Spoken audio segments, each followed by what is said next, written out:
नमस्कार। देखिए, मनुष्य के इतिहास में ऐसा दौर कभी भी नहीं आया है जिसमें मनुष्य के पास दुख नहीं हो। मनुष्य के पास हमेशा से दुख रहा है।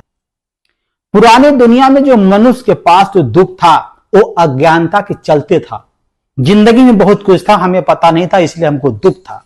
लेकिन आज ये नई दुनिया में जो मनुष्य के पास दुख है वो कम ज्ञान के चलते नहीं है, वो ज्यादा ज्ञान के चलते है और ये दुख ज्यादा खतरनाक है। पुरानी दुनिया में दुख था, दुख को सही करने का अनुभव था, क्योंकि पुरानी दुनिया में ज्ञान पीछे चलता था, मनुष्य आगे चलता था। ये नई दुनिया में ज्ञान आगे चलता है, मनुष्य पीछे हो गया है। पुरानी दुनिया में जो जितनी जिंदगी जिया था उस हिसाब से उसका अनुभव और ज्ञान था, और आज की दुनिया में ज्ञान और अनुभव दो हो गया है। यहां पे ज्ञान आप किताबों से मिल जाता है, यूनिवर्सिटी मिल जाता है, लेकिन जो पुराना आदमी है उस समय क्या था, ज्ञान और उसका अनुभव एक साथ मिलता था। इसीलिए सब थे। ये नई दुनिया में ये ज्ञान इतना खतरनाक है जैसे एक बच्चे का हाथ में तलवार दे देना और बच्चा खुद को ही नुकसान पहुंचा ले। पुरानी दुनिया में बाप बेटे से ज्यादा जानता था, इसमें कोई इंकार करने की बात नहीं है। बाप हमेशा से बेटा से ज्यादा जानता था, क्योंकि बाप ने ज्यादा जिंदगी जी थी, पूरा अनुभव था। पुराने दुनिया में सास बहू से ज्यादा जानती थी, मां बेटी से ज्यादा जानती थी, गुरु शिष्य से ज्यादा जानता था। लेकिन नई दुनिया में, आज के समय में, पुरानी दुनिया में बाप बेटा से ज्यादा जानता था, इसमें दो राह नहीं है, क्योंकि बाप ने जिंदगी जी थी, बाप का अनुभव था। सास बहू से ज्यादा जानती थी, मां बेटी से ज्यादा जानती थी, गुरु शिष्य से ज्यादा जानता था। लेकिन आज नई दुनिया में उल्टा हो गया है। आज की दुनिया में बेटा बाप से ज्यादा जानता है, बहू सास से ज्यादा जानती है, बेटी मां से ज्यादा जानती है। अगर छात्र अगर कुशल हो तो गुरु से ज्यादा जान सकता है। इसी बात का पूरा विवाद समाज में है। बेटा सोचता है कि मेरी बुद्धि ज्यादा काम करती है, मैं पिता से ज्यादा जानता हूं। पिता यह सोचता कि मैंने इसको पाल पोस के बड़ा किया, मैं ज्यादा जानता हूं। सास समझती है कि मैं बहू से ज्यादा जानती हूं। अब बहू सोचती है कि मैं नए जमाने की बहू, मैं ज्यादा जानती हूं। बेटी सोचती है मैं मां से ज्यादा जानती हूं, मां सोचती है मैं ज्यादा जानती हूं। सब इसी बात का समाज में कलह है आज। जब बाप सब कुछ जानता था, बेटा कुछ नहीं जानता था, तो बाप के चरणों में बेटा सर रखता था। जब बाप सब कुछ जानता था, बेटा कुछ नहीं जानता था, तब बेटा को बाप के प्रति एक आदर था।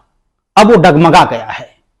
जब सास सब कुछ जानती थी, बहू कुछ नहीं जानती थी, तब बहू सास की सर दबाती थी, पैर दबाती थी, तब संभव था। लेकिन आज संभव नहीं है।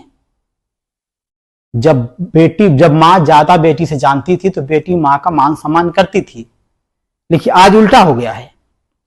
आज बेटी ज्यादा जानती है, बेटा बाप से ज्यादा जानता है, क्योंकि बाप ने 30 साल पहले स्कूल को छोड़ा है, अब बेटा भी स्कूल में है। और दुनिया में ये ज्ञान का विस्फोट हो गया है। इतनी जोर से बदलाहट हुई है, इतनी जोर से बदलाव हो रहा है कि इंसान खुद को बदल भी नहीं पाता और दूसरा ज्ञान आ जाता है। इतनी जोर से बदलाहट हो रही पूरी दुनिया में।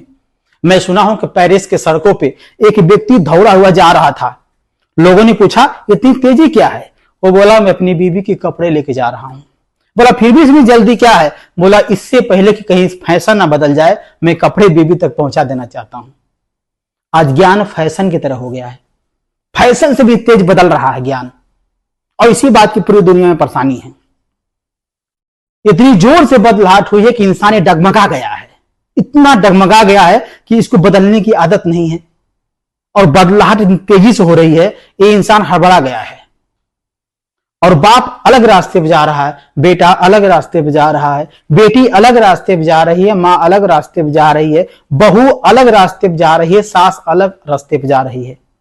पहले मुझे लगता था कि घर में सब एक जैसे रहते हैं, घर में सब इकट्ठा रहते हैं, लेकिन अब इतना अनुभव हो गया है, घर एक ऐसी जगह है जहां पे साथ रहने की धोखा पैदा होता है। बाहर से देखता सब साथ रहते हैं, लेकिन नहीं, क्योंकि बेटा बाप से बच रहा है, बाप बेटे से बच रहा है, माँ बेटी से बच रही है, बेटी माँ से बच रही है, सास बहू से बच रही है, बहू सास से बच रही है। सब एक दूसरे से बच के चल रहे हैं। सबको अपने अपना अपना ज्ञान है। माँ सोचती है मेरी जिंदगी ज्यादा जी है इसलिए वो मुझे पता है, लेकिन बेटी सोचती है मुझे ज्यादा पता है। दोनों ही एक दूसरे की तरफ जा रहे हैं, कोई भी समाज को बनाने की दिशा में नहीं जा रहे हैं। लेकिन एक बात याद रखना, आज जो बेटा ये सोचता है मुझे बाप से ज्यादा पता है, सही बात है। ज्ञान की दुनिया में बाप बेटा आगे निकल गया, बाप पीछे हो गया है। एक नए ज्ञान की दुनिया में बहू आगे निकल गई है, सास पीछे हो गई है। इस नए ज्ञान की दुनिया में बेटी आगे निकल गई है, मां पीछे हो गई है। लेकिन इस बात को मैं इस बात को मैं कहना चाहूंगा, अब मैं इस बात के बेस में जाना चाहूंगा कि बेटा चाहे कितनों भी जान ले, बाप के पास बेटा के पास चाहे कितनों ज्ञान हो जाए, कितनों सूचनाएं हो जाए, कितनी जानकारी हो जाए, ये सूचना उसी की तरह है जैसे कंप्यूटर की तरह। जैसे कंप्यूटर में कोई भी ज्ञान आप सेव कर दो वो बोलता रहेगा ऑटोमेटिक, वैसा इस टाइप ज्ञान अब बेटों के पास हो गया है। बेटों के पास सिर्फ सूचना है, इंफॉर्मेशन है, जानकारी है और कुछ नहीं है। और उस जानकारी को लेकर बेटा बाप से आगे दौड़ता जा रहा है। लेकिन ज्ञान तो आप कहीं भी आपको मिल जाता है, सूचना कहीं भी मिल जाएगी। अगर बेटा के पास एक घमंड है, अगर बहू के पास एक घमंड है कि मैं ज्यादा ज्ञान हूं, तो याद रखना सिर्फ ज्ञान से दुनिया नहीं चलती है। दुनिया को जानने के अनुभव की जरूरी है। बेटा चाहे बेशक ज्ञान की दुनिया में आगे निकल गया, लेकिन बाप के पास अपना एक अनुभव है। बाप के पास अनंत अनंत अनुभव है। सास के पास अपना जीवन की एक अनुभूति है। वो सूचना किताबों में नहीं, जो बाप के पास जो अनुभव है, जो जीवन की अनुभूति है, वो किसी भी यूनिवर्सिटी में नहीं सिखाया जाता। वो आपको जिंदगी में जीने से ही मिलता है। वो इस तरह की बात हुई, कहानी है कि एक जंगल में एक लंगड़ा और एक अंधा फंस गए। अब भरी हुई जंगल की आग में अगर अंधा भागना चाहे तो भाग नहीं सकता। अगर भागेगा तो मरने की संभावना ज्यादा है। अगर बैठा रहेगा शायद बच जाए। अब भरी हुई आग में लंगड़ा अपने आंखों से देख रहा है, लेकिन वो भाग नहीं सकता क्योंकि वो लंगड़ा है।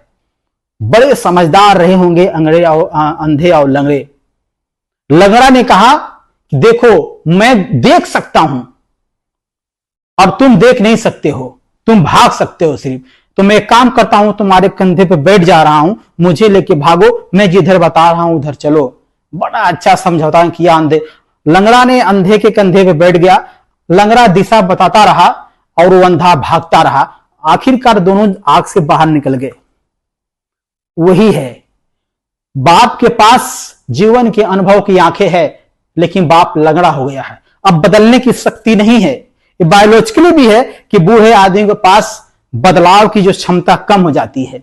बाप देख रहा है सब कुछ, उसको अनुभव की आंखें है, लेकिन वो भाग नहीं सकता। बेटा के पास ज्ञान ताकत है, लेकिन वो अंधा, उसके पास अनुभव की आंखें नहीं है, इसलिए अलग अलग दिशा में भाग रहा है। इसका निचोड़ यही है कि बाप बेटे के कंधा पे बैठ जाए, बाप एक दिशा दे, अब बेटा उस दिशा में चले। सास एक दिशा दे और बहू उस दिशा में चले। मां एक दिशा दे और बेटी उस दिशा में चले, तब जाके एक नए समाज का निर्माण होगा। नहीं तो ये ऐसे लुट जाएंगे, ऐसे बर्बाद हो जाएंगे। भारत को पाकिस्तान से कोई खतरा नहीं है, चाइना से कोई खतरा नहीं है, अमेरिका से कोई खतरा नहीं है। अगर भारत में कभी भारत मरेगा तो 2 पीढ़ियों के बीच में जो गैप है इससे मरेगा। बाप और बेटे की जो बीच का जो सेतु है, जो पुल है, वो टूट गया है। सास और बहू के बीच में जो रिश्ते की जो सेतु है, जो ब्रिज है, वो टूट गई है। उस ब्रिज को जोड़ने के लिए सभी यूनिवर्सिटी, जितने भी इंस्टीट्यूट हैं, सबको इस बात पे चिंतन करना चाहिए, हम बाप और बेटे को एक साथ कैसे लाए, हम सास और बहू को एक साथ कैसे लाए। जब तक यूनिवर्सिटी इस बात पे चिंतन नहीं करेगी, जब तक सास और बहू को एक साथ नहीं लाएगी, जब तक बेटी माँ को एक साथ नहीं लाएगी, बाप बेटे को एक साथ खड़ा नहीं करेगी, जब तक बाप और बेटे एक साथ खड़ा होकर खुले मन से हार्ट टू हार्ट जब तक बात नहीं करेंगे, सास और बहू माँ और बेटी जब तक हार्ट टू हार्ट बात नहीं करेगी, तब तक समाज को दिशा नहीं मिलेगा। समाज कभी मरेगा तो दो जनरेशन के बीच में जो गैप है इससे मरेगा। फिलहाल में आप क्या सोचते हैं प्लीज कमेंट में बताइए। आगे बढ़ने वाले चलिए सब्सक्राइब कर दो, वीडियो आगे बढ़ा दो। जय हिंद।